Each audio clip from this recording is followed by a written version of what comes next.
जय श्री कृष्ण।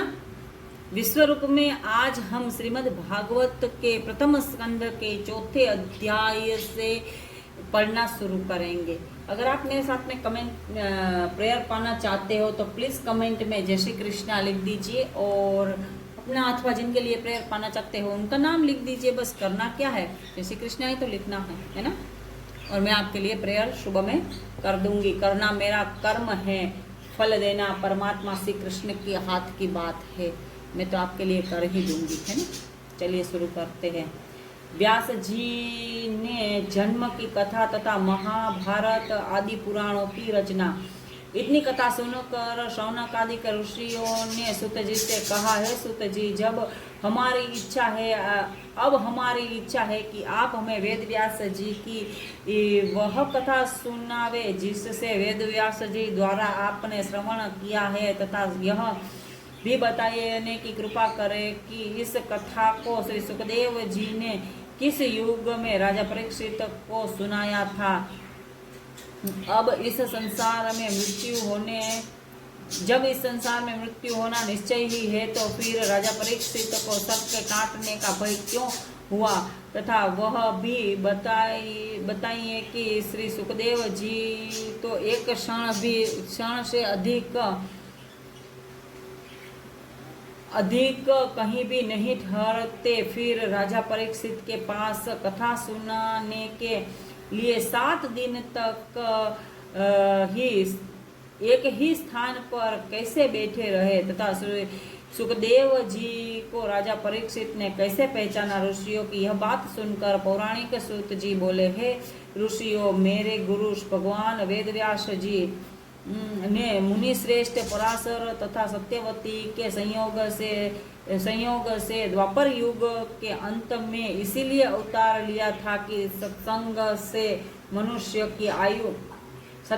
में मनुष्य की आयु 1,00,000 वर्ष की, द्वापर युग में 1,000 वर्ष की होती है, और अब तक आयु पूरी नहीं हो जाती। जब तक आयु पूरी नहीं हो जाती तब तक मनुष्य मृत्यु को प्राप्त नहीं होता है। परंतु कलयुग में मनुष्य की आयु केवल 120 वर्ष की ही रहेगी, तथा इसमें भी पाप कर्म करने के कारण वे इसके पहले ही मर जाएंगे। उन्होंने यह भी सोचा था कि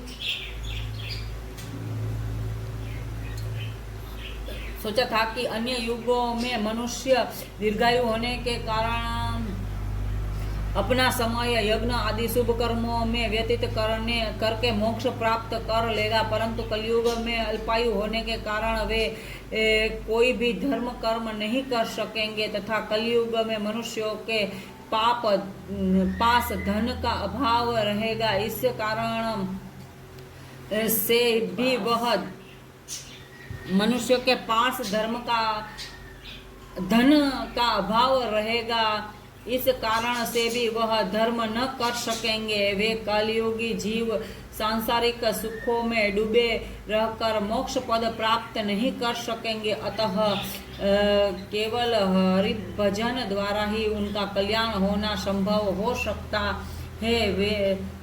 भगवान वेदव्यास जी ने कलयुगी मनुष्यों को भक्ति का संदेश देने के निमित्त ही अवतार लिया था। एक दिन वेदव्यास जी सरस्वती नदी के तट पर पहुंचकर स्नान एवं ईश्वराराधना से के पश्चात अपने मन में विचार करने लगे कि ये कलयुग में प्राणी कैसे मूर्ख है, जो सत्संग द्वारा ईश्वर को पहचानने का प्रयत्न भी नहीं करते हैं और न सांसारिक तृष्णा को किसी तरह छोड़ पाते हैं। इसके उद्धार का कोई उपाय करना चाहिए। ऐसा सोचकर मेरे गुरु ने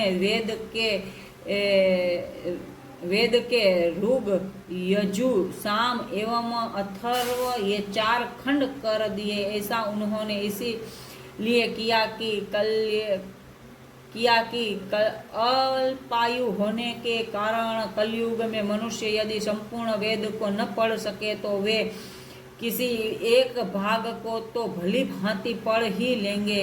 जब व्यास जी ने चारों वेदों का विभाजन कर दिया तो उन्हें यह ध्यान आया कि स्त्री एवं शूद्र को वेद पढ़ने का अधिकार नहीं है। ऐसा विचार कर उन्होंने चारों वेदों का तत्व निकाल कर महाभारत एवं अन्य सहस्त्र पुराणों का निर्माण किया। ऐसा इसीलिए किया कि इन्हें पढ़कर अथवा सुनकर सभी छोटे बड़े मनुष्य इस पार भवसागर से पार हो सकते हैं। ऋग्वेद के पहले ऋषि सामवेद को जैमिनी ऋषि, यजुर्वेद को सोमपायन वैषम्यपायन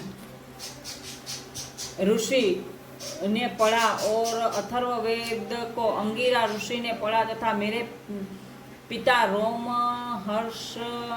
हर्षण ने महाभारत पुराण को पढ़ा। फिर इस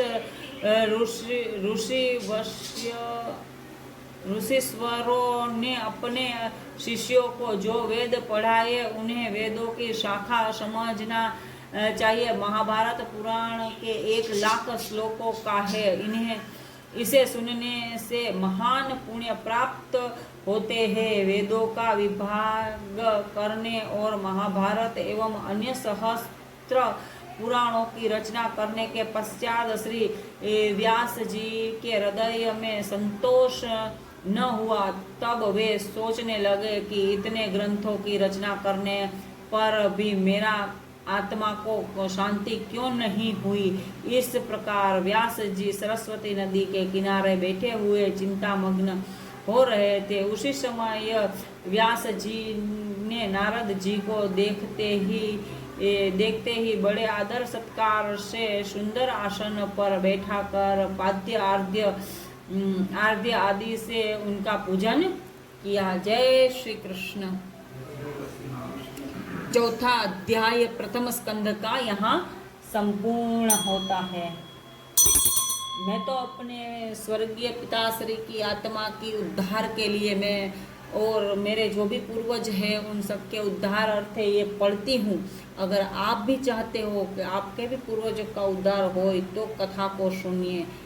इस वीडियो को लाइक करिए, शेयर करिए, सब्सक्राइब करिए और भगवान ठाकुर का नित्य स्मरण करिए। चलिए, जय श्री कृष्ण।